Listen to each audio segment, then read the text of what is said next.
The Wise Fool is supported in part by an EEA grant from Iceland, Liechtenstein, and Norway in an effort to work together for a green, competitive, and inclusive Europe. We would also like to thank our partners Hunt Kastner in Prague, Czech Republic, and Kunstsentrene i Norge in Norway. Links to EEA grants and our partner organizations are available in the show notes. Could you please pronounce your name correctly for me? Amanda Marie Maples. Now, you're a doctor, correct? So you're actually Dr. Amanda Maples? Yes, indeed. Yeah. And they care about that here in Germany. I haven't used it so much as I have in the last year here, or a few months, I guess. Oh, yeah. It's very important. Titles are very important in Europe for sure. Like manager is one that I've noticed. MGR is very popular here. Oh, yeah. Your background. So, how did you are a curator of African art is your primary interest, correct? That's right. Yes. O- Okay. So what was your childhood like that led you to the path of becoming even a curator, much less a curator of something as specific as African art? Right. I get that question a lot, and I even wonder how the heck I ended up here. So I grew up in rural North Carolina on the eastern side of it, and I didn't know anything about Africa, let alone anthropology or even art history. I went to I'm from a fairly poor county of North Carolina, so the education wasn't super strong. So I didn't really know much of what was out there until I got to college, and that's when I first started taking anthropology. But I will say, when I was a kid, I was in the gifted program, so I got bussed over to an elementary school a couple of times a week where I got to really explore some of my own interests, and that was a really amazing experience. Such a young age. It's funny that the entire school system only had one school for all of us. Like we would all come in from different schools into this one program. But at that time, I was really interested in archaeology. Like I wanted to be a paleontologist specifically. That's why I was interested in. And I don't think I got too far off the mark. I ended up going towards archaeology in college. And then I went to South Africa to get my field school in archaeology. And that was in 2001, to date myself a little bit.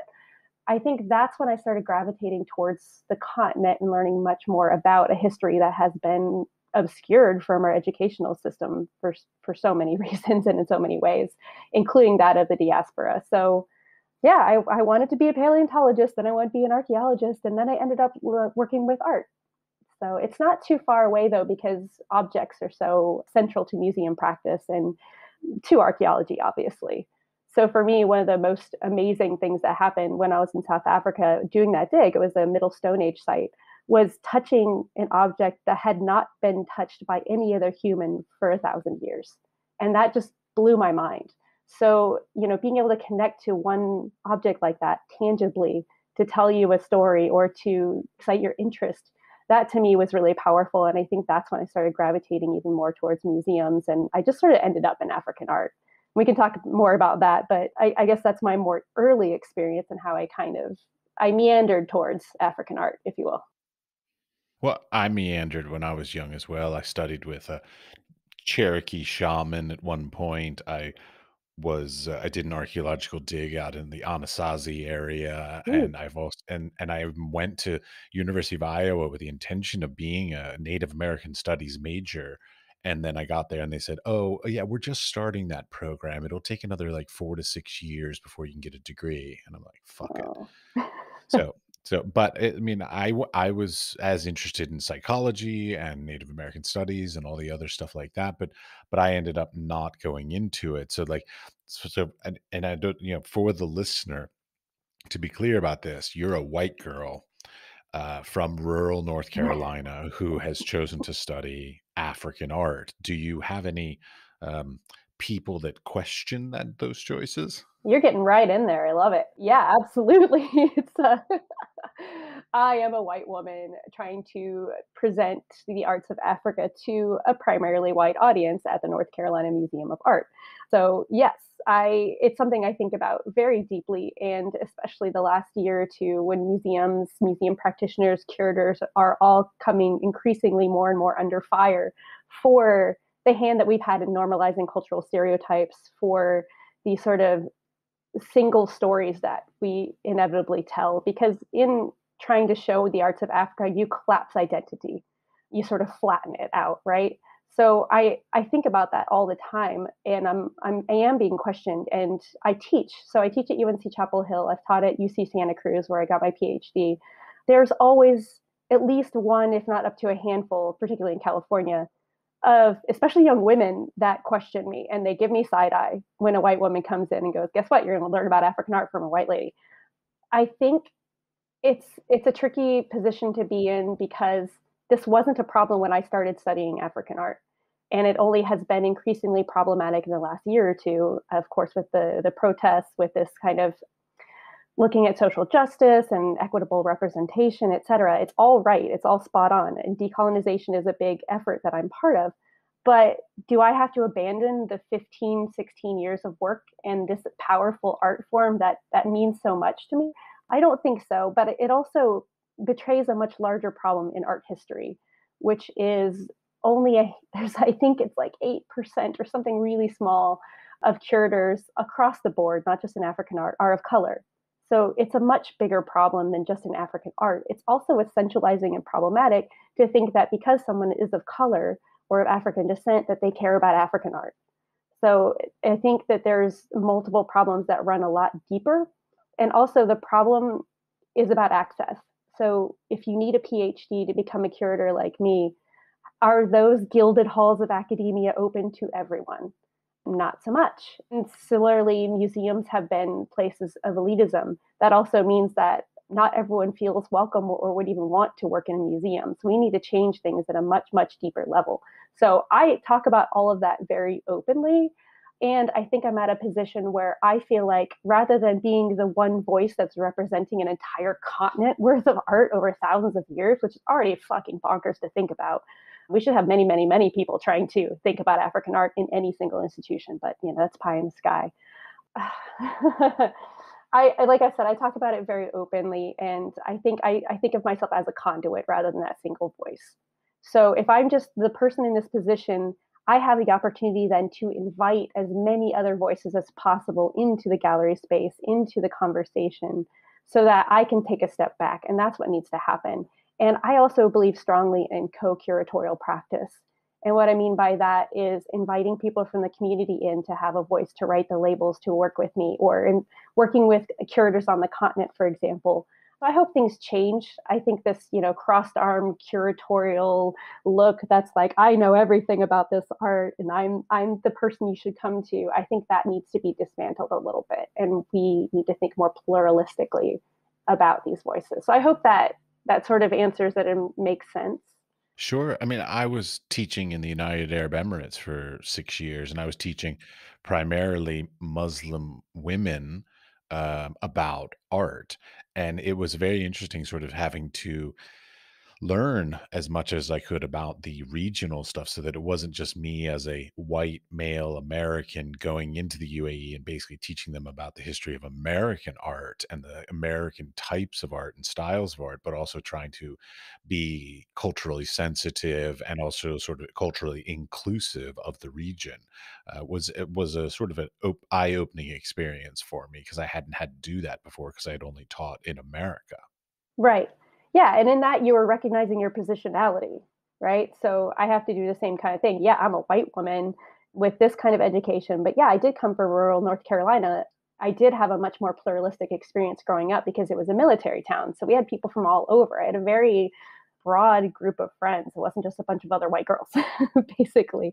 But I think recognizing that positionality is really important and how you've gotten there. So the fact that you were a white male, teaching Muslim women, and I'm a white woman talking about African art and working with African scholars and curators. I think that's important. But what's also equally important is that we have many different voices and that we can recognize the positionality, but also include those other ones. So I'm just saying, like, we couldn't have just one kind of person always talking about African art. That doesn't make sense.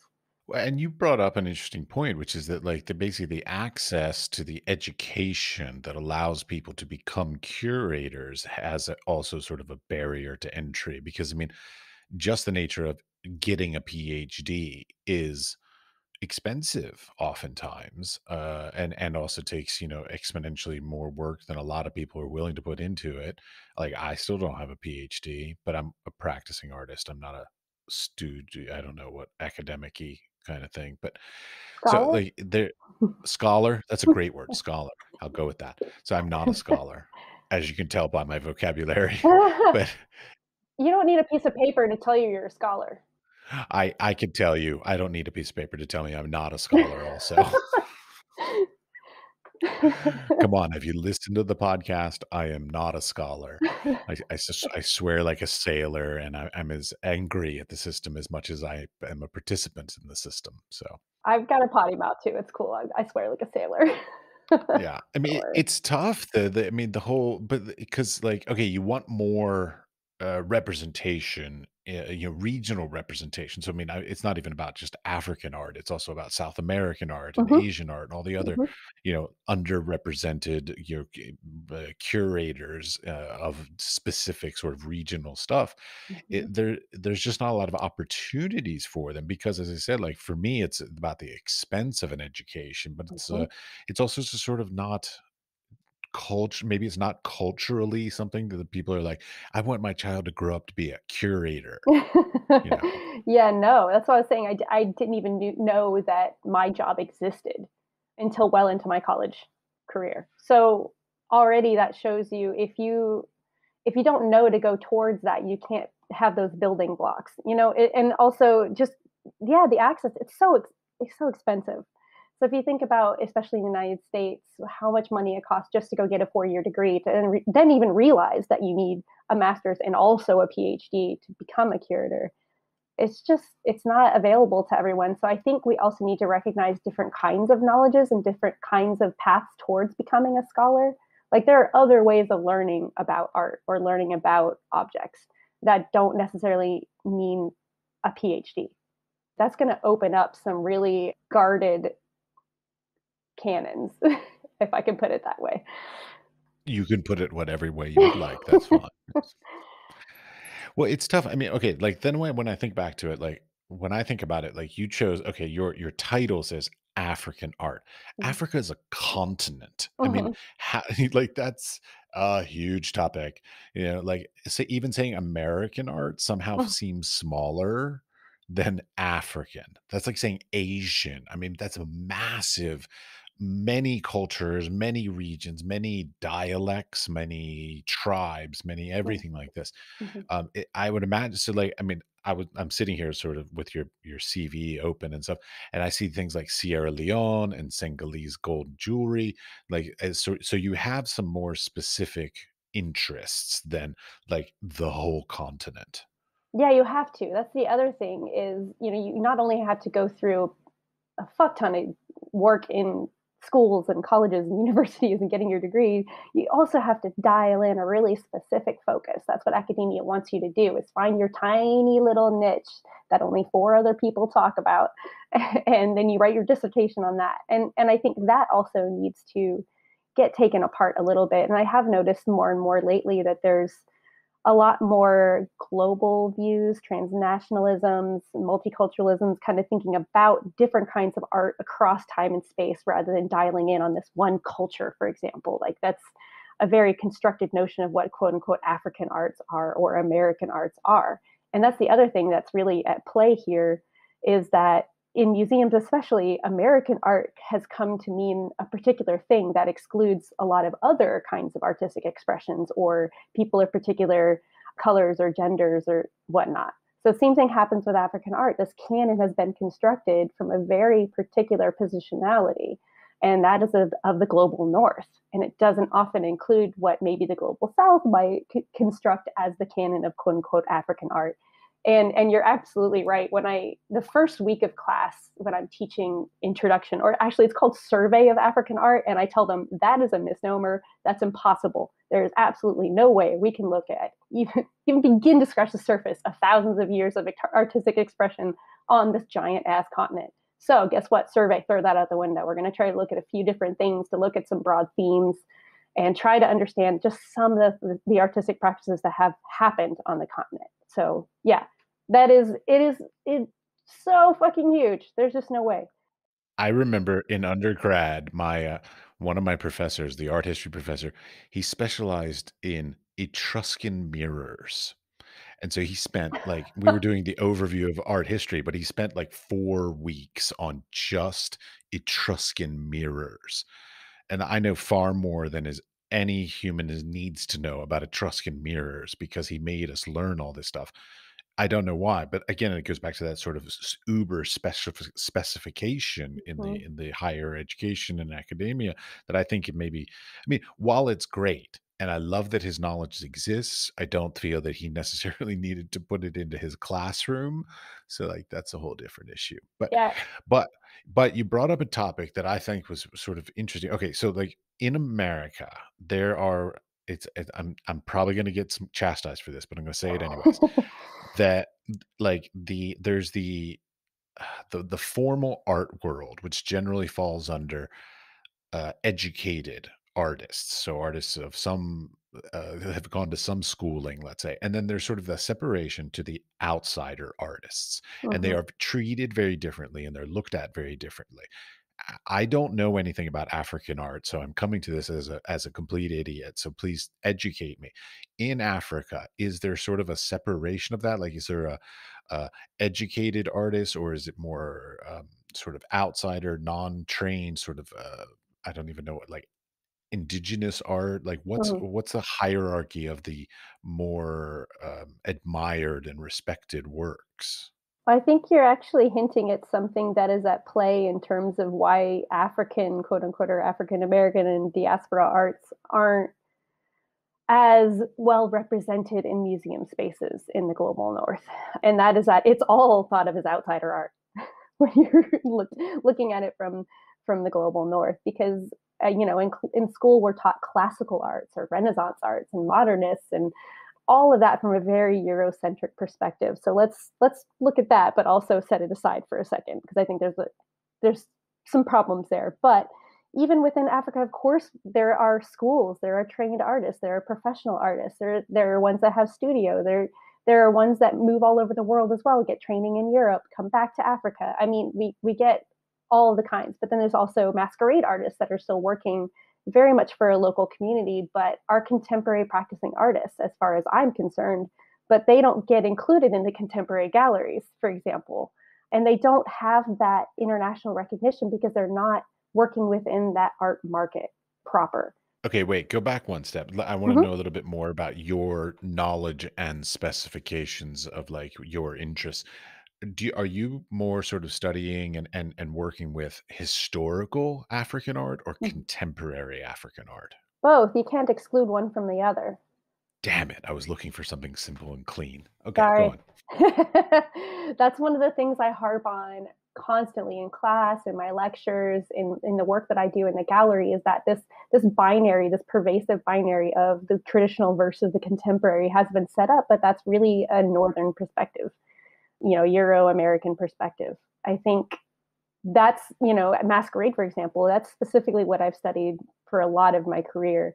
And that has been thought of as this village rural thing of the past, this traditional art form. But it may be traditional in some ways because it is pulling from an interpretation of the past, but very much hyper contemporary because it's always related to whatever's happening at any given moment. It is really responding to politics or social injustices or trying to raise the finances to have something happen for, like, to educate the youth in the community. Like, it's always related to the present. So that's where that pervasive historic or traditional versus contemporary gets problematic, and in many other ways. But also, I want to note that I think contemporary arts become much more relevant, especially to younger audiences. So it's one of the ways that I get at historic. because a lot of these artists are interested in the past. They are interested in that experience, and it reinterpret it in really compelling ways. And if you can get that hook, then you can open up that whole world of learning about what might be boring initially, historic or traditional arts. So, and I think there's a lot, we have to do more heavy lifting in terms of African arts because we don't get a lot of that training in America, especially, or in Europe. You just don't learn about it. So you have to do a little bit more explanation. And again, I use contemporary art and artists and experiences to try to get at some of that. Does that make sense? Well, when I think of African art, now keep in mind, again, stupid, has no Mhm. knowledge of African art. I'm an idiot, so I'm coming at with as though I'm like a child. When I think of African art, I think that there's a great direct lineage. Like if you saw a piece that's made today in Africa, you could literally say, and they were influenced by this and these people and these tribes and these previous, civilizations, whatever. So like, there's a very direct line that you can really clearly see the history and the influences of African contemporary African art through the history. Unlike, let's say, European or American, like there's a lot of random things that come up, movements of this that sort of change the whole paradigm of whatever people are looking at, kind of thing. But I feel like Africa is more consistent through the decades and millennia. Am I wrong? Please tell me if I am. I mean, I'm not going to say wrong at all, but I think that might be a bit of an outsider perspective because there's Oh, no, still it's completely an outsider perspective. I have no relations to Africa whatsoever, and I have minimal knowledge of it. So I'm trying to be schooled here. So teach me. I mean, there's definitely nuances and specificity that are so gradient and so fine grained. Like you can't even begin to understand any given art form unless you're like there for a long time and study that trajectory. I think it's really hard to talk about that, but again, it's just so fucking enormous that it's hard to talk broad strokes like that. Okay, can you do me one small favor? I Yeah. want some definitions. So you use the term diaspora. Now I hear Hmm. that word in many different contexts. I hear about like ecological stuff. I hear about arts related. So like define how you're using diaspora. Well, originally it was specifically related to the Jewish movements, to Jewish people, and much more now actually related to African people of African descent that are dispersed all over the world, primarily, of course, through the transatlantic slave trade and the other movements or force or other of people. Diaspora is, I'd say, much more related to African descent peoples now, and I often pluralize it. So or sometimes I've seen it capitalized, so diaspora with a capital D or diasporas, because they are all over and they're constantly in flux, very fluid. People are moving all the time. So now, if you apply that to the arts and think about how fluid arts and ideas are, you might begin to think to challenge some of the things that you just said about this kind of being able to see the history of any particular art form in Africa, for example, that it's going to always be relational and changing and moving and being influenced by other outside forces. Africa, a lot of, especially coastal African peoples, have been in contact with others for centuries.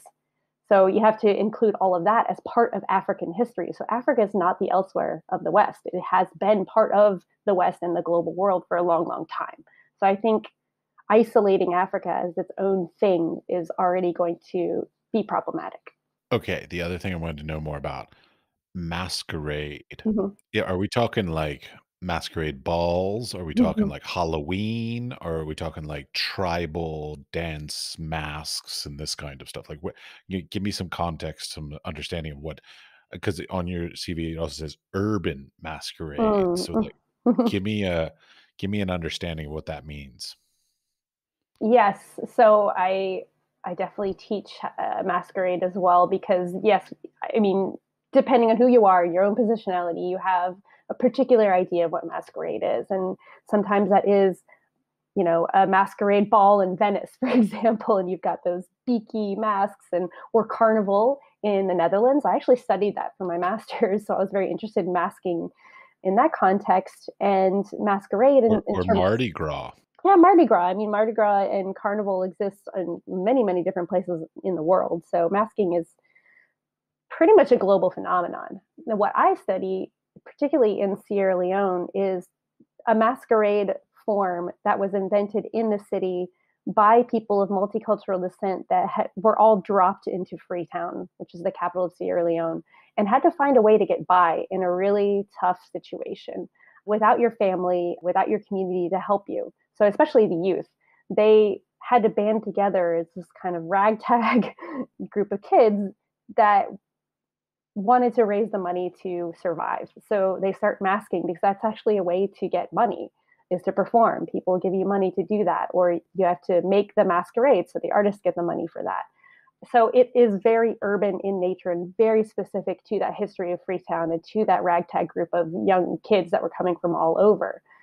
And again, that overturns that idea that masquerade is this village thing that's related to a particular tribe, quote unquote. And we don't use that word in terms of African art in Western scholarship. If I'm in Sierra Leone, they say tribe. They say, oh yeah, that's a Limba tribe mask or whatever, masquerade performance, or a Mende one. But when we're talking about it in the global north, we have to recognize the history of that word tribe as having some negative connotations and also being fixed. So having this fixity around that term that can make it seem like something in the past that's something negative or on this sort of linear timeline of human history.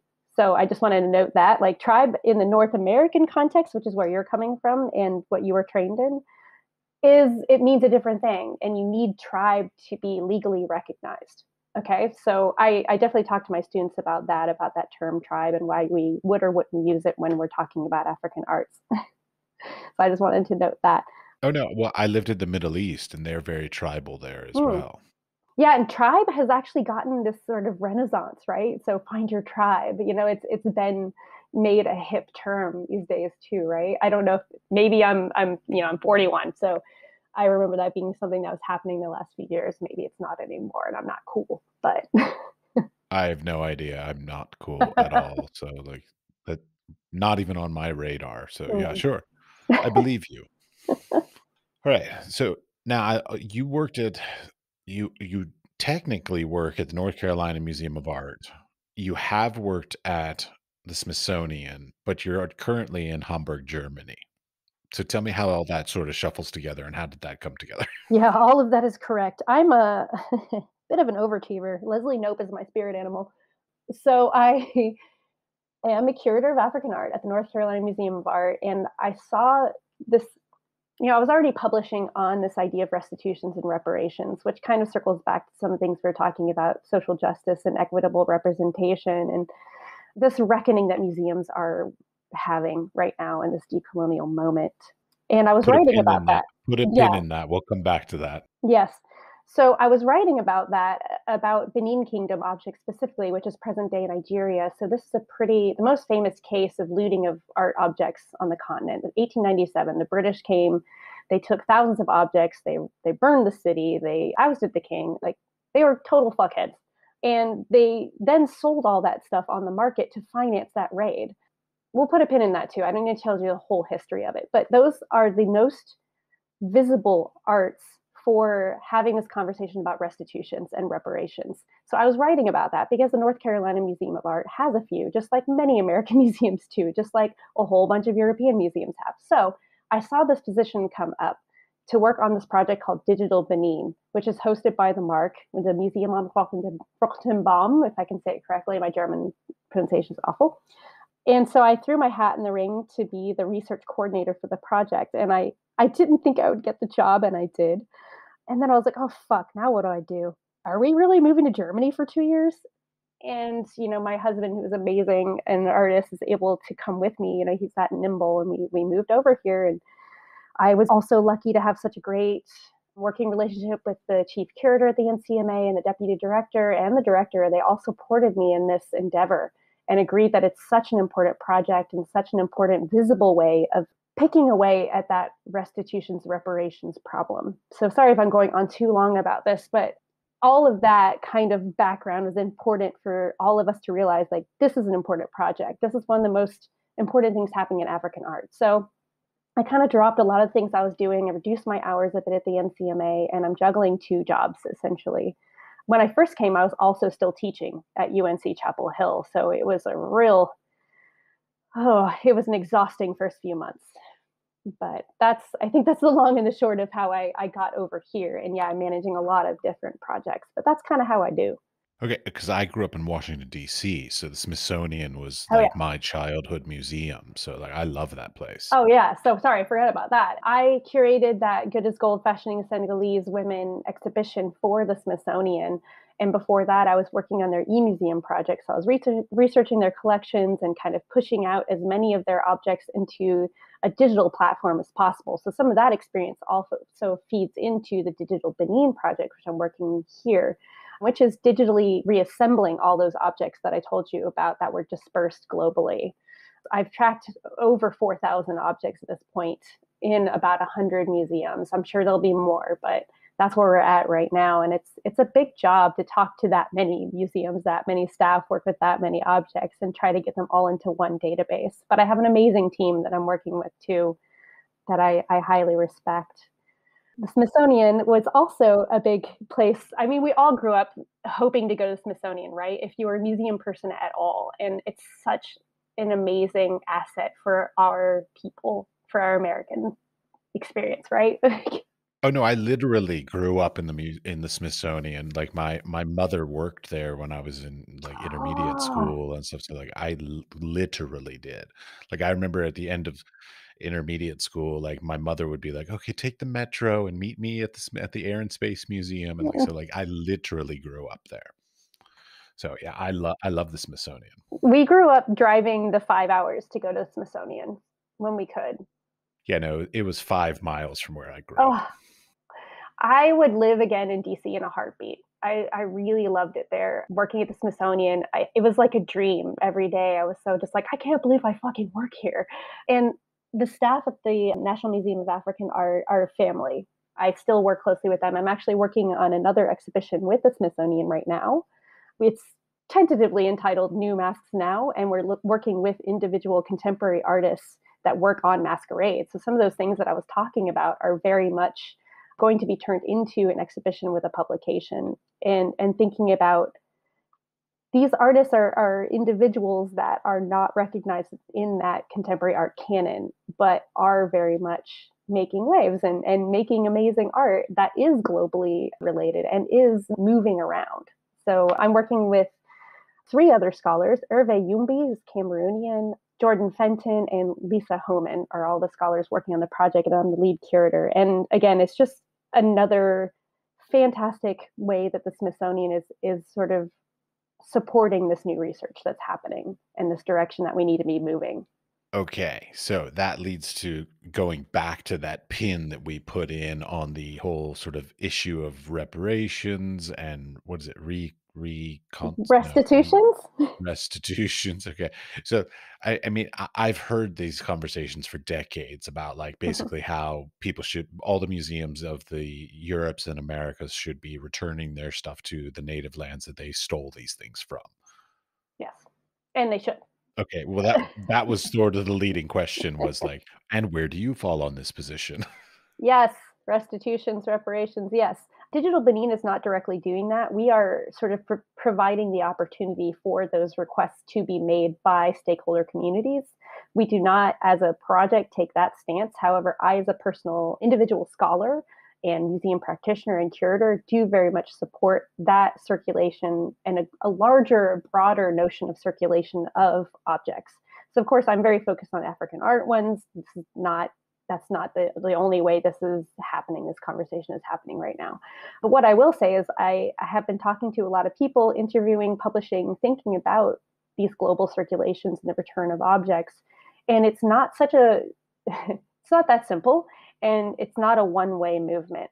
So I think what has been told to me is also the problem is that we have some of the greatest treasures of Africa outside of Africa, in Europe, in America, right?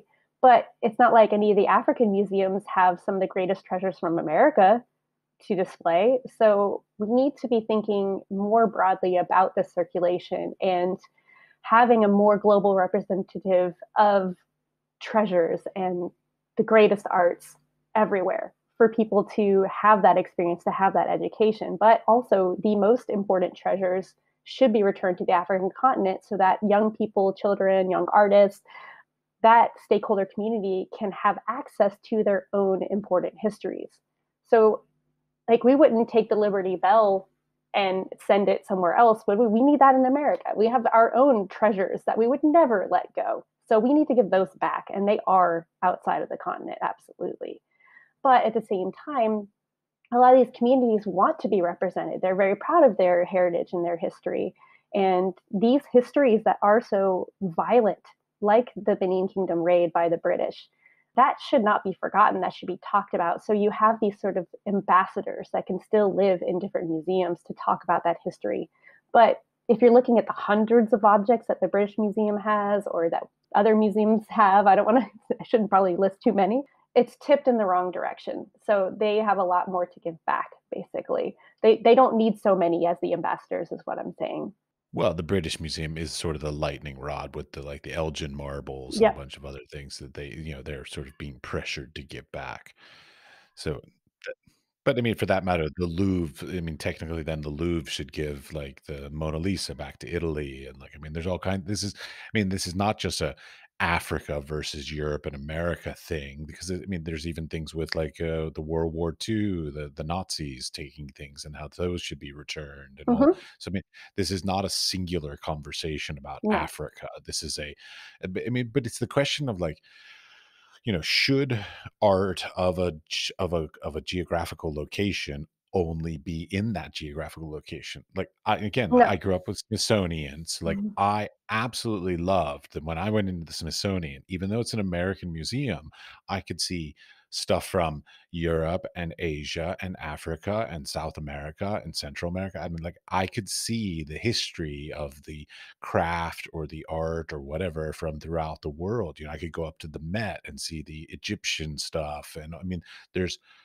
countless examples of how a museum that has a wide breadth of world artifacts enhances the museum. So like, should it become a bit more nationalistic? And so like, the works of artists from the history of Sierra Leone should only be in Sierra Leone. I mean, shouldn't there be some sharing and of the world experiences around the different museums in the world?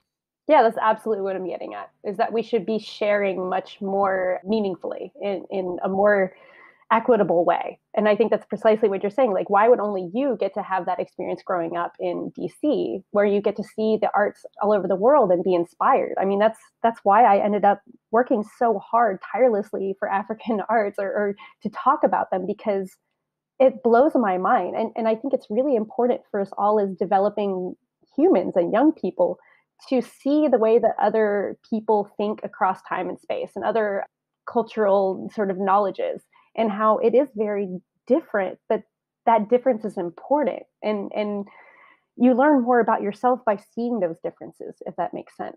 So why would we only have that experience? Why is that not more equitably accessible on the continent or in South America or where else? So I think, and there are museums. That's another misguided thought, is that there aren't museums in Africa. Absolutely there are. There's a lot of them. But I don't think, like you were saying, that we should only have Sierra Leonean art in Sierra Leone. I think that we should have all different kinds of representative arts all over the world for us to have these great educational experiences. But at the same time, we have to talk about this imperial history of museums, because that is part and parcel of the way that we present other cultures. So it is essentializing and it is problematic. And so, at the same time as I say we should all be able to have this amazing museum experience growing up and learning, I also recognize that history, because the early museums were part of sort of this imperialism, this collecting of the world to show that you were civilized, quote unquote, and that everyone else was somehow below you on this linear human narrative, if that makes sense. It does. The thing that enters my mind on this is like, okay, so what, unfortunately, like, I know a decent amount about how museums work, for better or for worse.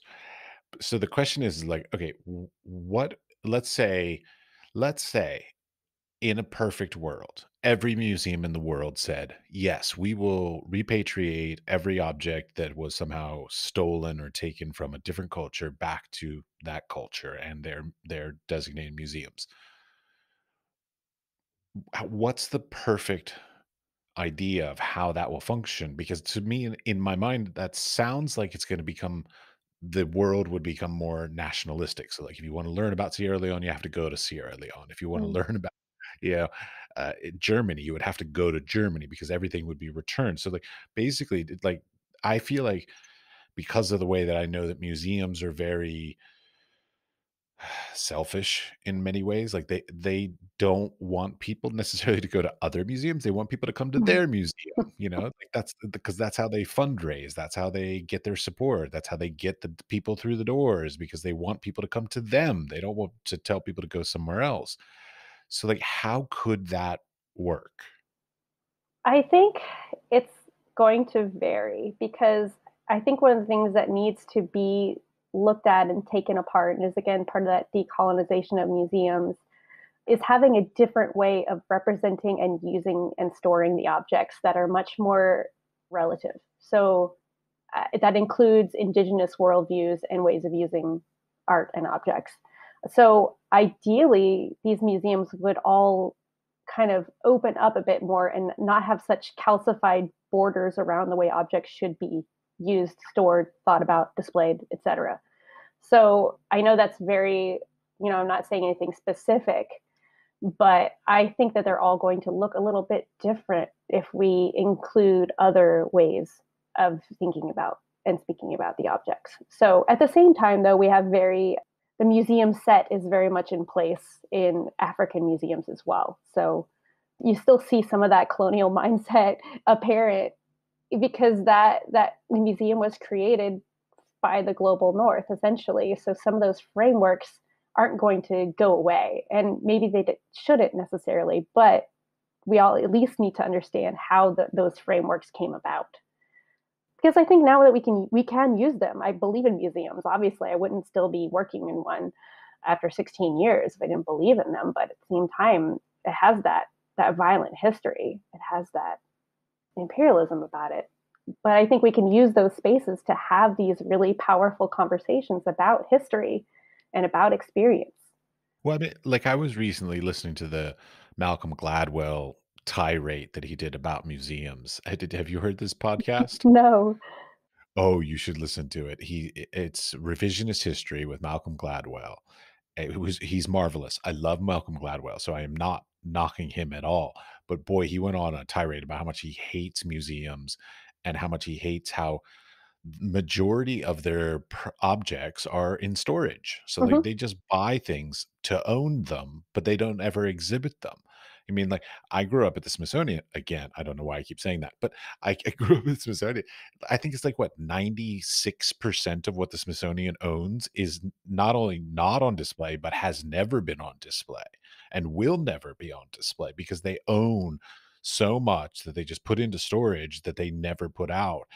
Why do they keep getting more? Why do they need to have that ownership over these things? Why can't they share that or put it out on exhibition loan to other museums, Hmm. things like this? Because like why do museums feel this need to own everything? To me, Hmm. this feels like this colonization Yeah. conversation because like they sort of want to. They say they want to be the arbiter of the sort of Taste. the well, it's not just taste though, that it's the scholarliness of it too, because they wanna be able to say like, "Oh, you wanna research this particular time period? Well, we have the biggest collection in the world of that, and so therefore everybody has to go to them to research that."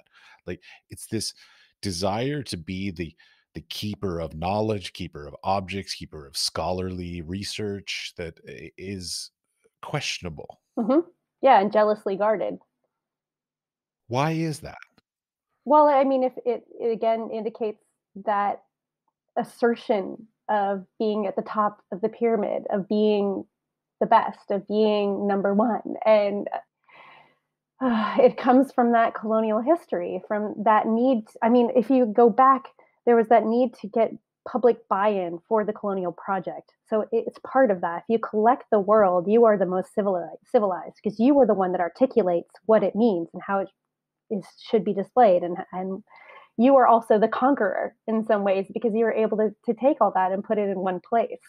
And that is, it stems also from those cabinets of curiosity. It was exclusive property of the wealthy to be able to show off that you had been to all these places, that you had collected these other people, essentially. Okay, well, historically, I am not saying I agree with that, but I Mm-mm. understand that. Right. So why is it But still like that now? correct, Yes. yes.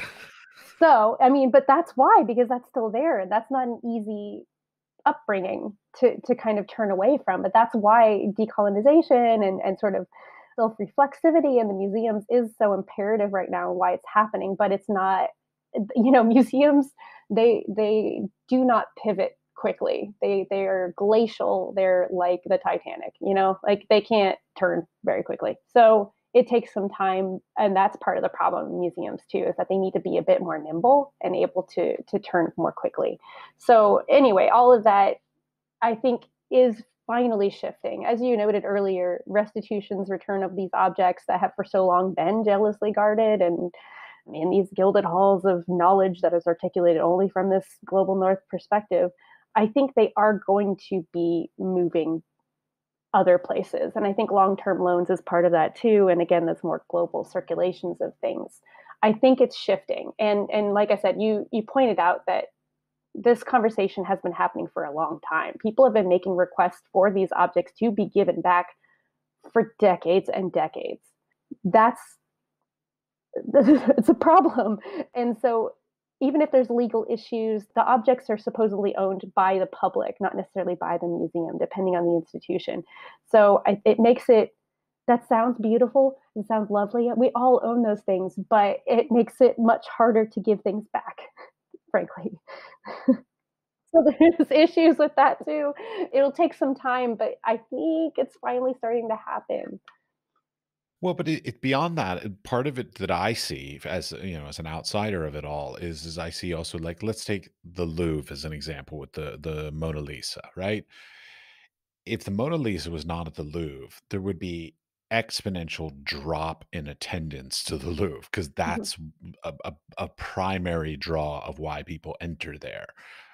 So like from a financial standpoint and a marketing standpoint, because I mean, I can only imagine how much money the Louvre makes off of the t-shirts and the umbrellas and the everything with the Mona Lisa's image on it. mhm, So I mean, it would be a huge financial loss for many of these institutions. I mean, same thing, Elgin Marbles in the British Museum, all these places that these objects that were, for lack of a better word, taken from some other place mhm.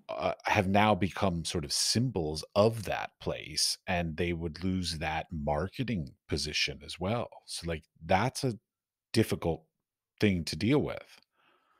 But if we've had such important works of art, like national treasures that are owned by these museums in the global north, that we've held for a long time, we've been the caretakers or whatnot. Maybe they'll go back. Hopefully, they will soon, at least some of them. Wouldn't it be an amazing point in statement to have something like the Mona Lisa, one of our national treasures or France's national treasures, go on a global tour? Let the world see it because not everyone can come to France. I just think that would be, it will never happen, but I think it would be No. an amazing, poignant statement about this ownership. Could you imagine being the people who write the insurance policy for the Mona Lisa No, to travel the world? Like, the sheer price of that insurance would be astronomical. astronomical. And all the couriers that would have to go with it and the security all on both Yeah. sides. Like, And all the careers that would be destroyed when it's stolen or damaged in transport or whatever's gonna go wrong with that whole scenario. but it's an important mental exercise, I think is more what I'm getting at. But it would be very interesting because it would open up an entire new industry of like secured art transport. Yes. Like, like a what is it, Brinks or Wells Fargo that like takes money around to banks and stuff like that. There would be this like armored cars of art with like, armed guards securing it and transporting it. It could be a really interesting industry. But I think, yes, absolutely. But I think us talking about how important this piece is, and oh my God, that would never happen. And can you imagine all the money, the trouble, the security, la la la. So, like, how can, say, an object that is necessary for a king to be enthroned, in any given context, and I can be specific here, on the African continent, because these kinds of objects exist and were taken. So, if you are robbed of the way of installing the next king and transferring the knowledge from the previous kingdoms and all the ancestors to this current king, if that is stolen and living in a museum in the global north, can you not relate that to a fucking powerful treasure like the Mona Lisa and then go, oh fuck, we should give that back? Do you think that it would feel much more pressing if we could think about it in terms of that? Oh, you do know I'm just being devil's advocate, Yes. right? Like, okay, good. I'm just making sure like you don't think I like differ in opinion from you Oh, no, no. dramatically. No, and I'm asking you, do you see how, like, I think it would be a really important exercise for us to try to recognize there are parallel fucking treasures that we don't think of in that way. Like, oh, well, it's a tribal thing from the past. Well, that's like imagine like Germany coming into America, stealing the Declaration of Independence, and then Yeah. putting it on exhibition in Germany. Like America would be furious at Germany for that. Yeah. Like So if no. look, let's not say Germany, Russia. Let's do Russia because Americans hate Russians. So we'll say Russia stole it and put it on display at the Hermitage, right? So there Mhm. we go. I'm trying to sound intellectual and throw out names. Is it working? Yes, yes, I'm Okay, very good, impressed. good. Thank you. I But love the Hermitage mostly because I love the fact that they have cats there. Like they have the cats that keep the place clean. But anyways, so I mean, yeah, I mean the whole idea of repatriating, I feel like there needs to be like, okay, this is the thing I think of. Don't get me wrong. I'm not against it, but I'm technically like I have no real position on it. I think it's a really interesting I think it's an interesting debate to have, and I don't know where I fall on it. But the reason why I don't know where I fall on it yet is because there's no sort of criteria that sort of quantifies what makes something necessary to be repatriated. Like I mean, like you gave the example of let's say a crown in a tribe that to pass on the ruler of the kingdom. To me, yeah, that should be repatriated. Like that, if it's something about the the workings of the government or the tribe or whatever it is, then absolutely that should be returned. But like, there's a lot of trinkets, like things that were, let's say, buried with Egyptian mummies. Okay, it has no bearing on modern society. It's not going to affect their ability to run their government and all this. So, like, does all the Egyptian mummy stuff needs to be returned? So, like, where's the point of like this is needed back in the country versus they just want it? well, I think that's where someone like me comes in, where different scholars advocating for these artistic expressions globally can come together and help make that more crystallized. Like, what things should go back? What are important? Because I think where it also gets a little bit tricky is to then toss that softball back to, say, Africans, different communities, different stakeholder communities in different countries, to say, okay, well, what do you want back? So then you're sort of shifting that over to them to make it their problem. So I think because we have this museum paradigm that's been in place for so long, and us white scholars have been working on it and sort of benefiting. I have a job, I get paid to talk about African art, which is amazing, but I need to also then be an advocate, spend my time and my energy helping to work with those communities to say, here's the objects that are super important that we probably should return. And that's, I think, where I see my future as a scholar and museum practitioner is like, yeah, I want to have these greater conversations. I want to bring in visibility and representation and talk about those things. But I also want to be the person working with stakeholder communities on the continent to say, yeah, these are the things that they say are most important and should go back. So do you see what I'm saying? Is I don't think that we should only rely on different stakeholder communities to tell us what they want back. That's part of it, but we have to do the hard work and the heavy lifting too. We can't be lazy and just wait for them to come to us because we set up this system. So we understand it.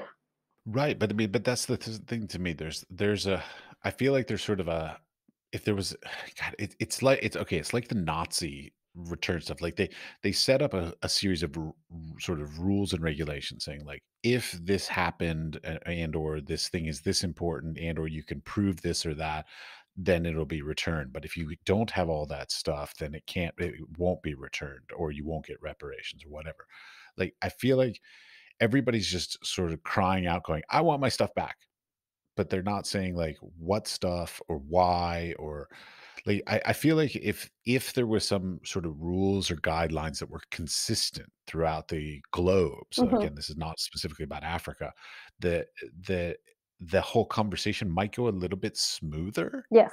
Like like I feel like it's just too broad a stroke saying, "I want my stuff back." Yes. Well, stuff, but why do you need it back? Why would it not be more beneficial to be in the Met in order to for some young child to see this piece of whatever Greco-Roman thing that they then are inspired to go to Greece because they saw there, so like there's a certain amount of elements that I feel like this don't necessarily need to be returned, Hmm. but absolutely there are some that should be returned. And so it's trying to create that like what is necessary to return versus what could possibly stay in other regions in order to garner interest in those histories and those regions for people that live in those different places. Yeah. Does that make sense? Yeah, absolutely. And who's articulating that? So I think that's an important question too. So I'm saying we all need to be coming to the table. We can't shift 100% of that duty to stakeholder communities in different places that have had things taken, under duress, we'll say.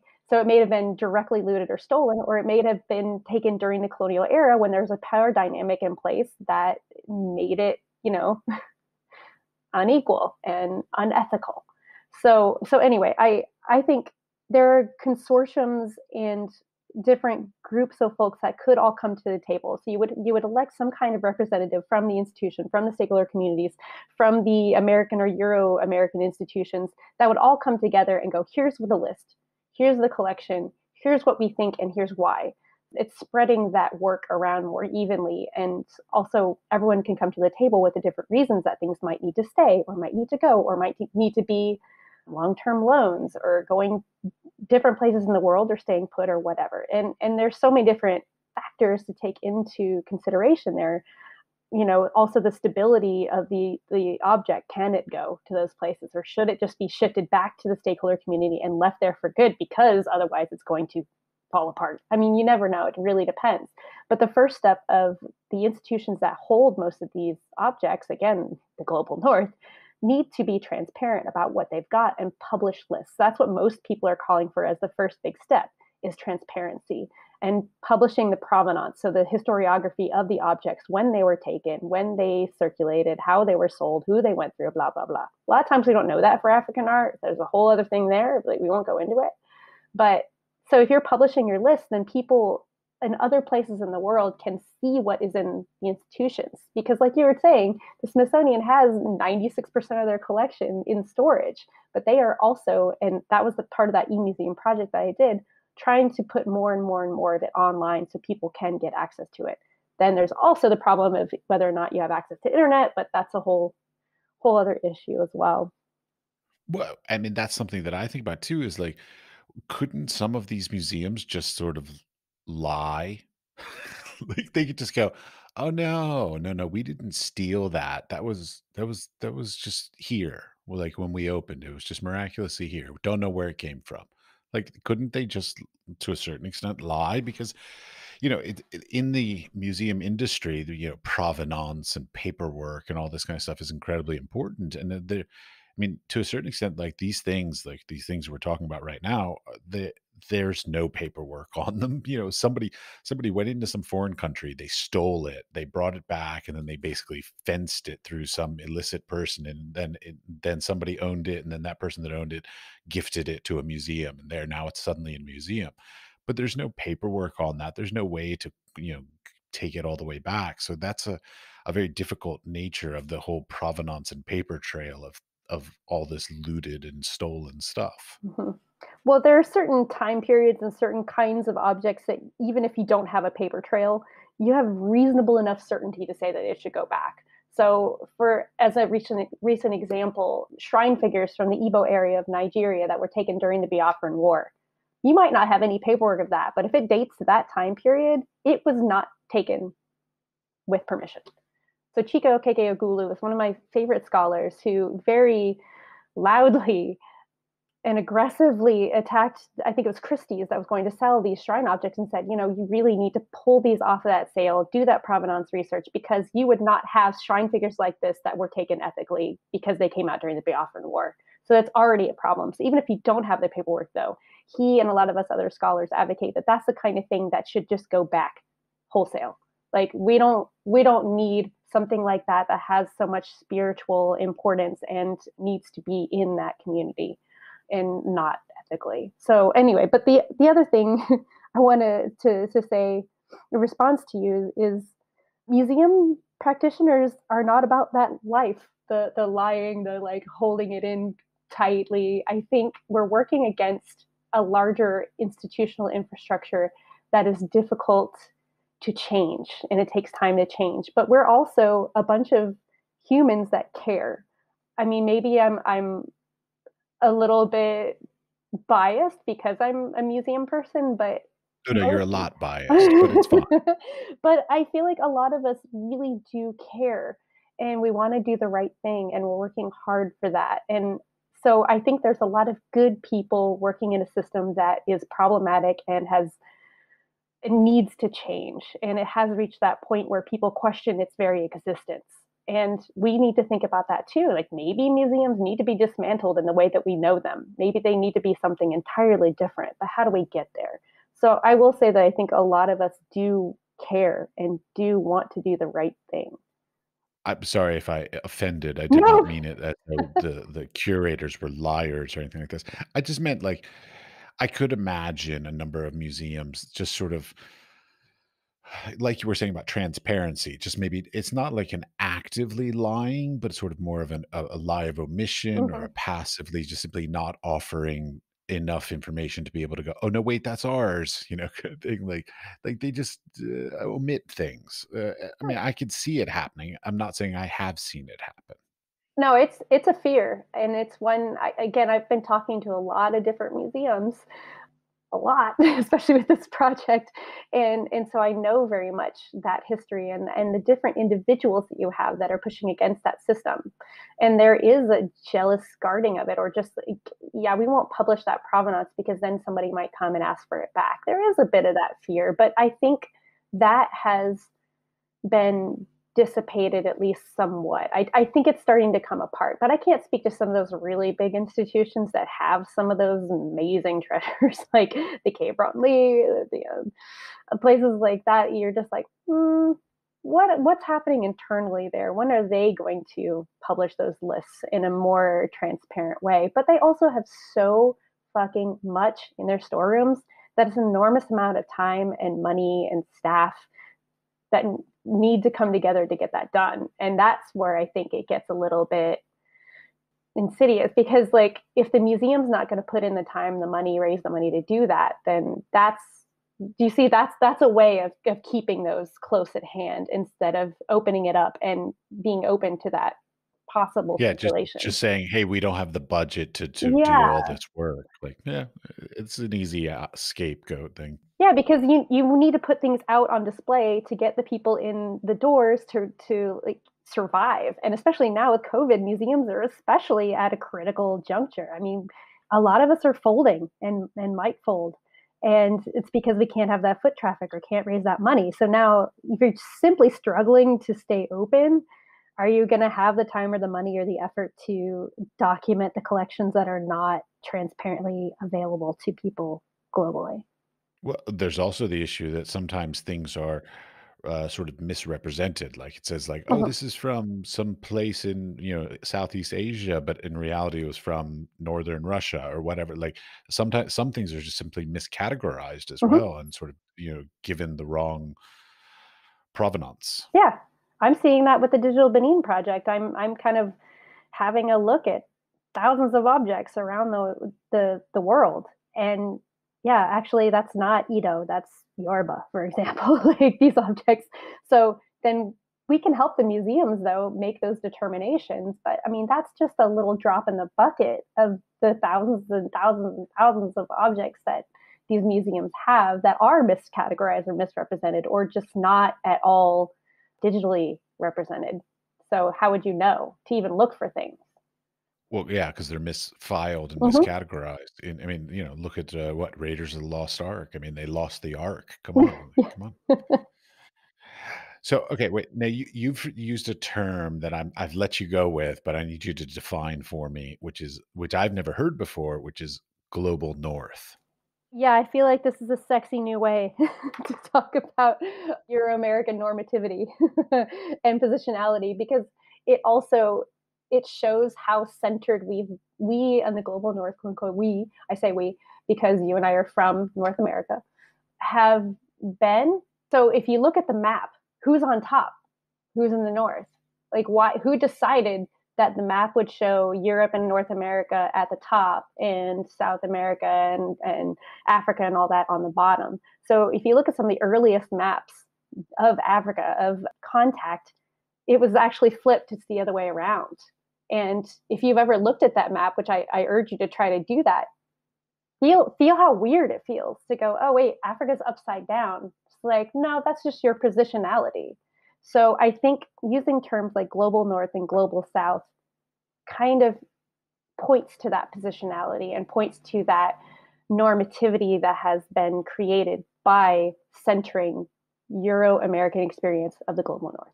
Does that make sense? Does and basically, I'm just asking you to define it for the listeners, but also, I mean, through the context of which you stated, it was kind of obvious what you meant, but I just wanted to make sure that it was perfectly clear that you're basically saying it's sort of a new buzzword that equates to European American dominance over Mm-hmm. whatever kind of thing. Yep, you Yeah. got it. Okay. You All did it right. in a nutshell. Better than me. Yeah. Well, it's just a buzzword. Mm. It'll pass. Some other new word will come up to describe it, Oh I'm sure, yeah, in time. scholars and museum practitioners, all of us are subject to trends, right? In every way. I think about that with African arts too. I talk to my students like, you know how fashion changes, you know how different things, different words come into popularity, and then they shrink away and new ones come up. So it that happens in every way. So right now, global north and global south are the sexy terms, but you're right; they will probably change. For better or for worse. I mean, it's a pretty clear to me what that means. But of course, I am from the global north, so therefore I perfectly understand it. But I would imagine some people might not grasp exactly what global north means. That's Mhm. all. All right, last two questions I have for you. One is the first one might take a minute. You're welcome to think about this for a second. Okay. What I'm doing is I'm asking all the guests to try to give me three artists that are contemporary practitioners that we should be looking at. Okay. That's it. So, like, somebody, well, I mean, I phrase it as like basically some people who are not getting the interest or acclaim that they should be, let's say, but you think they're of some quality that the people should be giving them a better look. One of my favorite parts of my job is getting to seek out these artists that have not been admitted into those mega exhibitions of the art market of that art world that I think are really badass and doing super cool things. And I will preface my choices by saying that some of my favorite artists are younger ones, and I think they're going to inherit the earth, obviously. The largest population of young people in the world is on the continent, so we should be paying attention to young African people because they are inheriting the earth. And the youngest, coolest, most badass artists I've seen are working in photography and fashion and design. Those are the people I think are doing super cool things. And Masquerade. Of course, I'm really obsessed with contemporary Masquerade. So I will say that Hervé Yumbi, I think, is pretty well recognized already, but he's someone who I think is making a lot of the points I talked about today in his practice and also working with so-called traditional masquerade artists in Cameroon and yet also challenging the museum paradigm. So Hervé is amazing. Sheku Fofana is the artist I'm working with in Sierra Leone, who is just a superb designer. And if you think about masquerade as being design, I think that puts you in a different frame as well. He creates different kinds of masquerades for different societies. He also makes them to order for different countries in Africa, but also elsewhere in the world. So he's somebody that is sought after for his masquerade creations, yet he's not ever talked about in the contemporary art market. Masquerade doesn't get talked about in the contemporary art market unless it's Nick Cave or something, which he's amazing, but he's also looking to that history of masquerade. Okay, so those are a couple. Alun B is someone who I have worked with closely and I adore, and the way that he's thinking about the world and articulating it has this really positive spin that I think is important, and it inspires me and makes me think like there's hope for all of us. And Sally Robbie Khan is another one that I adore. She's a fashion designer, artist. She's making film now. And I think a lot of these younger artists are also resisting that sort of narrow frame that we are setting them in. Like, stay in your lane. If you're a photographer, you're a photographer. If you're a fashion designer, you're a fashion designer. Most of these young artists are like, nah, we're doing all different kinds of things. Like they see the tool bag that's available to them. So they're pulling in all these different kinds of expression, all these different mediums to create something really amazing. And then my two favorite designers on the continent, I know I'm doing more than three. It's fine. Feel free. Usman Bai, and then, oh God, he's from the Ivory Coast. I forgot his name. I'll have to get it back to you. I'm so sorry. But there's some really amazing design coming out of the continent that we should be paying attention to. So those are my picks for now. And then one final one I'll throw in there that I adore working with is Soku Mela from South Africa, is making film, especially really, really powerful ways. So he's young and up and coming, and I think he's going to go somewhere. Jean Servet, and yeah, he speaks only French, but he's such, oh God, these are such amazing people. They're so inspiring and they're so dedicated to what they do. And I don't know, I think one of the other things that Sally has said to me, Sally Robbie Khan, is that they're looking for a seat at the table. So this could be of the art world, of the fashion design world, whatever. They have created their own table. So I think that's what also really gets me going with these different artists, is like, they don't give a fuck what we're doing necessarily. They're just doing what they do and doing it amazingly. And that's why I say we should be paying attention to that. So Usman Bai and Jean Servet are my two favorite designers right now working on the continent. And I can send you all those names and links to their pages. Marvelous. I will put it in the show notes. Yes. Yeah. I mean, I could go on and on. Like, I'm so excited about all the work that's being created by these different artists. And yet there's still so many that I don't know about. And that's the fun It's a part of my whole job. continent. It's a whole continent. I Yeah. mean, that's like me saying like, oh, I know every artist in Canada, the United States, and Central America. Like, I mean, come on. There's no way that any one person could know all of those people, Yeah. even with Excel, Yeah. like even with a database or anything. Like, you just can't know them all. Yeah. That's true. All right. Last question is advice. Any advice for in your case, it could be for young curators or people interested in the art of the African continent, like anything about that you can give to try and help the next generation. I think taking risks is something that I always advocate for, and that maybe is easier said than done. But I, my family didn't want me to go into anthropology or art for that matter, and yet I felt so strongly about it and felt inspired by it that I was like, well, I don't care if the jobs aren't going to come or if I'm never going to make much money. Which, by the way, we don't make that much money as curators, FYI. I I'd say just take that risk, just go for it. If it inspires you, that passion is going to feed into what you do. And that will make you feel fulfilled more than necessarily a higher paycheck. And if you're really putting your energy and your passion into something, I like to hope, and maybe I'm just too, naive, but it has happened for me. It comes. The success will follow if you follow your heart and you follow the things that really inspire you and you think are going to make a difference. So take risks is one of my biggest ones. Like, take the leap, do it, no matter what other people say. And I also have the thing that, like, understand that if you're going into the arts, it's a lifelong type of a endeavor. It's not you're not going to be the amount of people who are like art stars at a very young age is extremely rare. Yeah, So like it's a long it's the it's a long con basically. Like so like do not think it's going to be a fast growth and all that. It's going to take time. It's going to take decades to mhm, get to some level of expertise in whatever it is you choose in the arts. exactly. I think I had another one, which was listen. I think, as much as I say don't listen to those people and take the risks, I also, when you're actually in that moment where you're doing these interviews or working with different communities or thinking about the arts, you have to listen to the other viewpoints, to what people want. So out of their museum experience or out of restitutions. So I think listening carefully and closely and opening yourself up to different points of view and different meaningful ways of finding, I don't know, like resonances with one another, finding common ground, I think is really, really important. You can't find common ground if you don't open your ears and listen. So sometimes you have to sit down and shut up.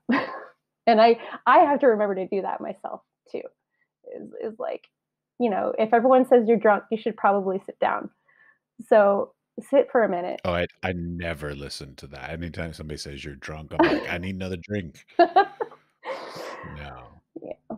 So those are mine, and I do remember that you asked Don, my husband, about that. So I knew that that was coming, but I actually forgot to think about it. But so those are, I pulled those out of my ass, but I hope they work. Yes, I mean, it's advice, so, like, it's something that people, including myself, should be trying to listen to. I mean, it's hard. The point of, like, do your own thing and don't listen to other people, but be able to listen to other people. I mean, there's still the point of like, it's one of those stupid things, like, you need to know how the system is working in order to learn how to work outside the system. Oh So, yeah, like, if you don't wanna follow, but you can't just say, "I don't wanna follow your system." You do have to understand what they're doing in order to understand how best to not be part of it. So, like, it's like my parents used to always say, like, it's easier to turn a boat if you're on the boat instead of being outside the boat and wanting to turn the boat. yeah, So, like, you do to a certain extent, there's a little bit of like knowing and working a little bit in the system in order to be more active in the change of it. yeah. No, I completely agree with that. It's like you have to see the matrix in order to change it or make any differences. So Correct. Yeah. Yeah. yeah, I love that. And Another great movie reference. Fabulous. I mean, it's a more fun way of saying seeing your positionality, but yeah, I'm that sorry. What was that? it's a more fun way of saying seeing that positionality, seeing the way the world is constructed in, around, and for you. You have to recognize that before you can go in and try to change it or subvert it. Well, it's like as a teacher, I always tell the students, like, you have to learn how to do it right in order to understand how and why to do it wrong. Mm. Ooh. Ooh, I like that. I might borrow that. Sure. Yeah. I mean, it's like the other say, what's the other one? Learn the box so that you can figure out how to work outside the box. Yeah, see the matrix so you can take it apart. Yep. Pretty much. Yeah, it's Yeah. it's all similar. Yeah. Oh, I love it. All right. Well, thank you very much for your time. You're welcome. Thank you. It was a lot of fun.